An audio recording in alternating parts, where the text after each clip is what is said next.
Well, I wasn't even backstage. I was sitting in the audience. You were down in the I was audience? down in the audience. I didn't have to worry because I didn't have a thing to do till the very end of the show, which was... Clint Eastwood has been Hollywood's most enigmatic star for over 6 decades, known for his steely gaze and private nature. But in 1989, a 31-year-old woman named Laurie Murray walked into his Malpaso Productions office with documents that shattered everything the world thought they knew about the man with no name. She carried a birth certificate proving Clint Eastwood was her biological father, a secret that had been hidden for 3 decades. What happened next wasn't the cold rejection you might expect from Hollywood's toughest cowboy. Instead, Eastwood's reaction revealed a vulnerability that contradicted his on-screen persona and changed his entire family dynamic forever.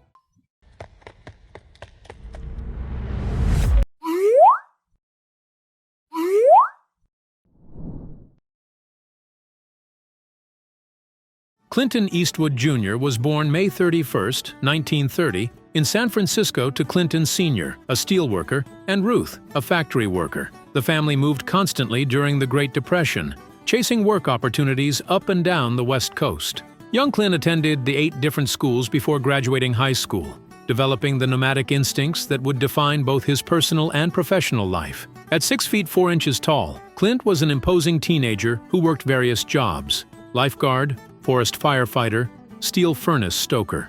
He was drafted into the Army in 1951 during the Korean War, but was stationed at Fort Ord in California rather than sent overseas.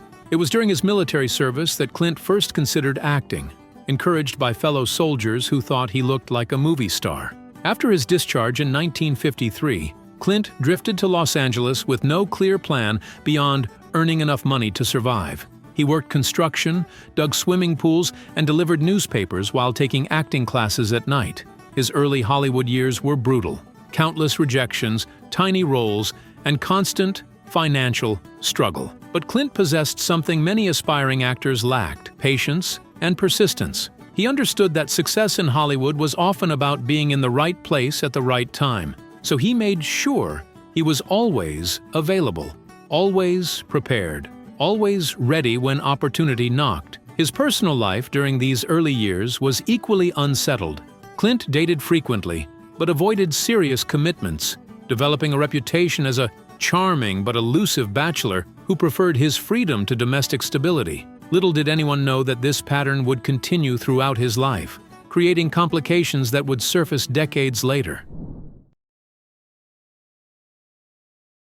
Clint's breakthrough came in 1958 when he was cast as Rowdy Yates in the CBS television series Rawhide. The show ran for 8 seasons, making Clint a household name and providing steady income for the first time in his life. He earned $750 per episode initially, eventually negotiating up to $119,000 per year, substantial money in the early 1960s. During the Rawhide years, Clint's personal life became increasingly complex. He married model Maggie Johnson in 1953, but the marriage was troubled from the start. Clint continued his pattern of brief affairs and casual relationships, often with women he met on set or in Hollywood social circles. In 1959, while Rawhide was establishing his career, Clint began an affair with a woman whose identity would remain secret for 30 years. She was young, beautiful, and completely unprepared for the complications of dating a rising television star. When she became pregnant in early 1960, both realized their relationship couldn't survive the scandal that would destroy Clint's carefully managed public image. The decision was made quickly and quietly. The baby would be given up for adoption. Clint provided financial support for medical expenses but insisted on complete anonymity. No paperwork would connect him to the child. No future contact would be possible. It was a clean break that protected his career but created a secret that would haunt him for decades. The baby girl was born in June 1960 and immediately placed with a loving adoptive family in the Pacific Northwest. Clint returned to filming Rawhide, compartmentalizing the experience as he had learned to do with all emotional complications. But somewhere in the back of his mind, questions lingered about the daughter he would never know. In 1964, Rawhide was canceled, leaving Clint unemployed and uncertain about his future. American studios weren't offering him leading roles, viewing him as a television actor rather than movie star material. Then came an unexpected opportunity from Italy. Director Sergio Leone wanted Clint for a low-budget Western called A Fistful of Dollars. The film was shot in Spain for just $200,000, with Clint earning $15,000 plus a percentage of profits.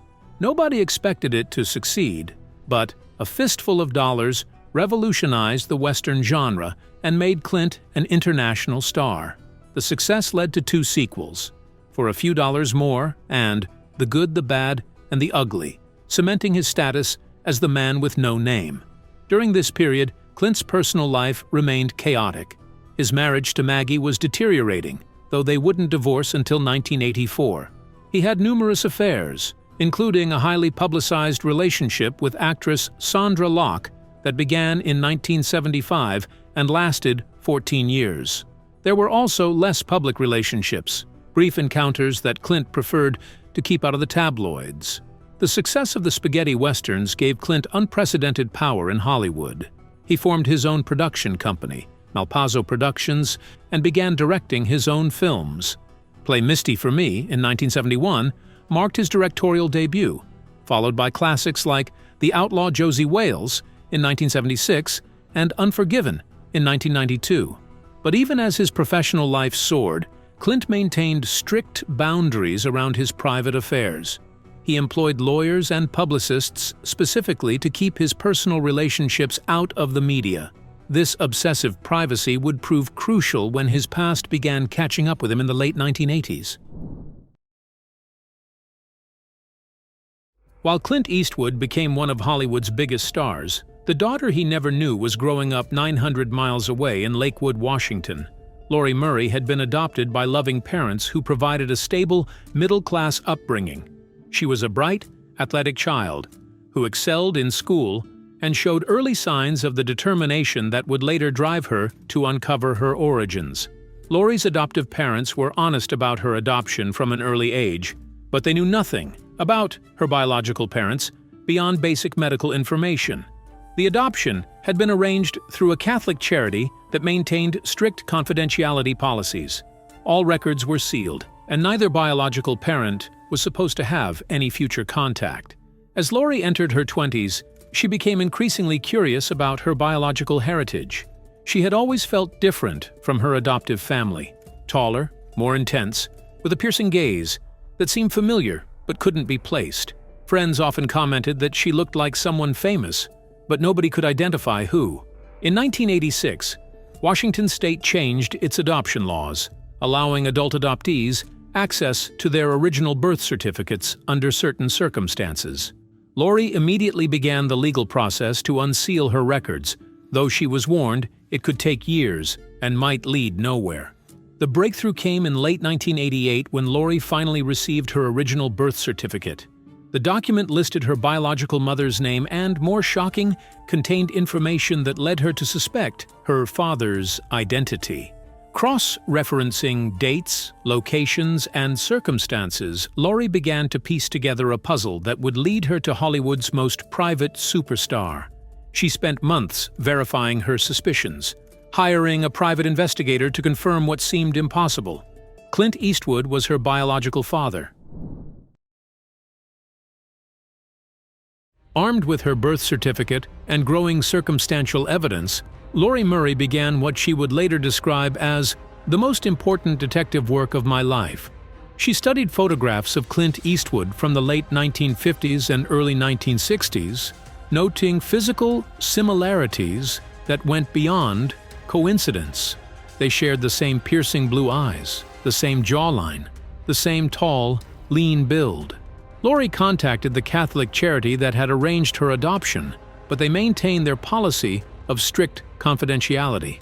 She hired attorney James Dwyer, who specialized in adoption cases, to explore legal options for obtaining more information.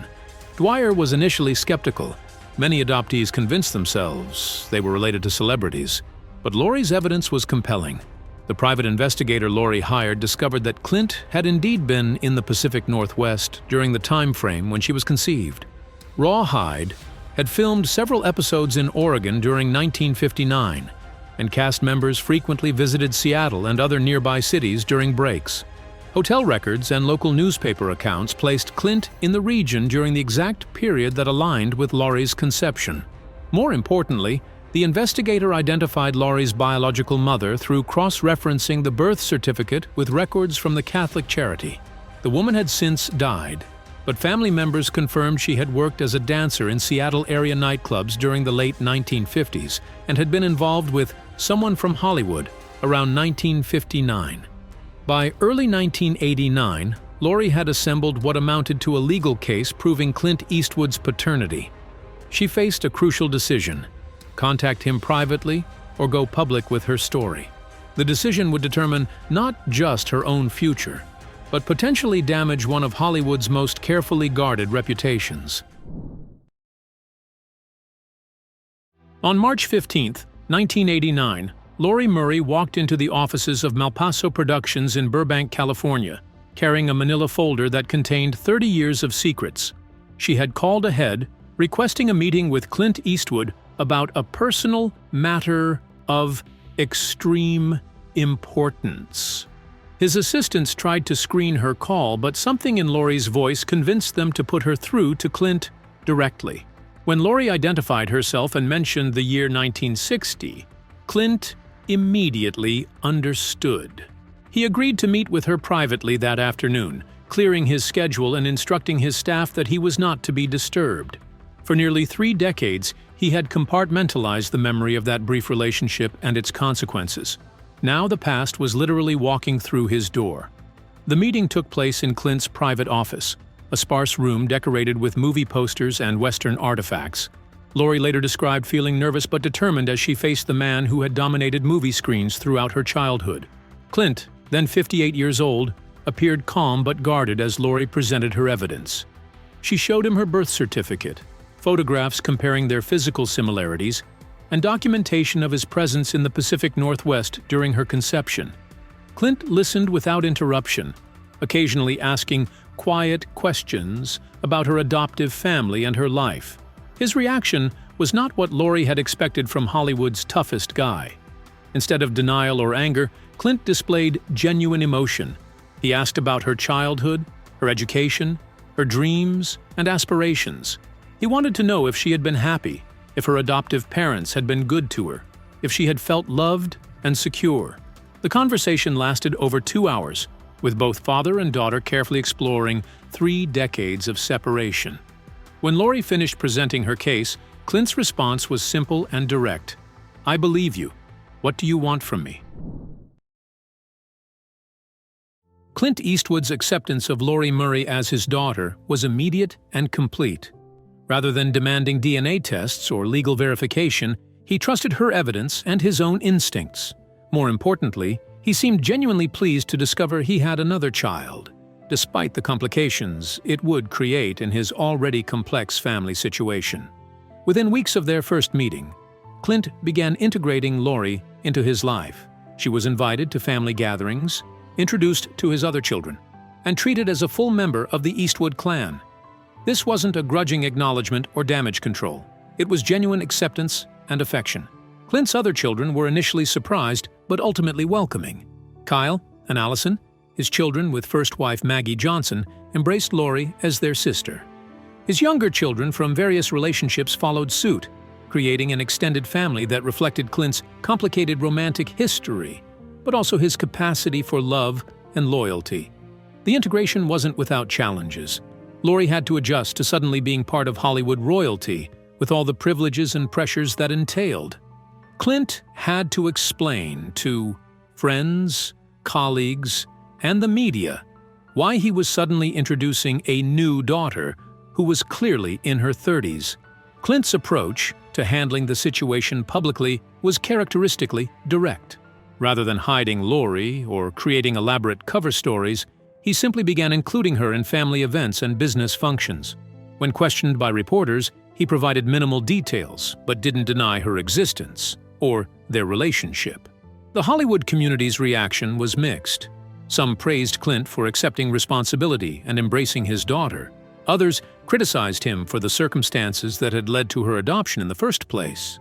But Clint seemed genuinely unconcerned with public opinion, focused instead on building a relationship with the daughter he had missed knowing for 30 years. Laurie Murray's integration into the Eastwood family had consequences that extended far beyond their personal relationship. Hollywood's gossip mill buzzed with speculation about other potential secret children and hidden relationships in Clint's past. Reporters dug deeper into his romantic history, leading to uncomfortable questions about his treatment of various partners over the decades. The situation also forced Clint to confront the broader implications of his lifelong commitment to privacy. While he had successfully kept most of his personal relationships out of the public eye, the discovery of a secret daughter highlighted the human cost of such secrecy. How many other people had been affected by his need to compartmentalize his life? Clint's relationship with Sandra Locke, which had ended bitterly in 1989, became even more complicated when she learned about Laurie's existence during their ongoing legal battles. Locke felt betrayed by what she saw as another example of Clint's dishonesty about his personal life, adding fuel to their already contentious disputes. But there were positive ripple effects as well. Clint's other children appreciated his willingness to acknowledge and embrace Laurie, seeing it as evidence of his capacity for growth and change. His ex-wives, while sometimes frustrated by the complications he had created, generally supported his efforts to build a relationship with his newly discovered daughter. The entertainment industry's reaction was more nuanced than initially expected. Rather than viewing the situation as a scandal, many colleagues saw it as evidence of Clint's fundamental decency. His immediate acceptance of responsibility and genuine affection for Laurie contrasted sharply with other Hollywood stories of denied paternity and abandoned children. The story also resonated with adoptees and birth parents worldwide, highlighting both the pain of separation and the possibility of eventual reunion. By 1990, Laurie Murray had become a permanent fixture in Clint Eastwood's life and a valued member of his production team. She worked on several of his films during the 1990s, including Unforgiven, which won Clint Academy Awards for Best Picture and Best Director. Her business acumen and understanding of the industry impressed colleagues who initially viewed her with skepticism. The relationship also influenced Clint's approach to his later films. Projects like $1 Million Baby and Gran Torino explored themes of family, responsibility, and redemption that seemed to reflect his personal experiences with Laurie. The man who had built his career playing loners and drifters was creating stories about the importance of human connections. Clint's willingness to embrace Laurie publicly also marked a shift in his relationship with the media. While still intensely private, he became slightly more open about his family life, occasionally bringing his children to premieres and industry events. The secret that had haunted him for 30 years, once revealed, seemed to liberate him from some of his compulsive need for privacy. Laurie, meanwhile, carved out her own identity within the entertainment industry while maintaining her relationship with her adoptive family. She successfully balanced her new Hollywood connections with her Pacific Northwest roots, refusing to be defined solely by her famous father's identity. The story of their reunion became a template for other complicated family situations in Hollywood. Rather than hiding behind lawyers and publicists, Clint had demonstrated that honesty and acceptance could triumph over scandal and embarrassment. Their relationship also highlighted the evolution of adoption practices and attitudes, showing how changed laws and social perspectives could reunite families separated by circumstances and outdated policies. The secret that Clint Eastwood hid for 30 years wasn't just about a hidden daughter. It was about his capacity for love, growth, and redemption. When Laurie Murray walked into his office with proof of their connection, she didn't just gain a famous father. She helped transform one of Hollywood's most enigmatic stars into a more complete human being. Thanks for watching. Click here to check another video, and make sure to subscribe to our channel.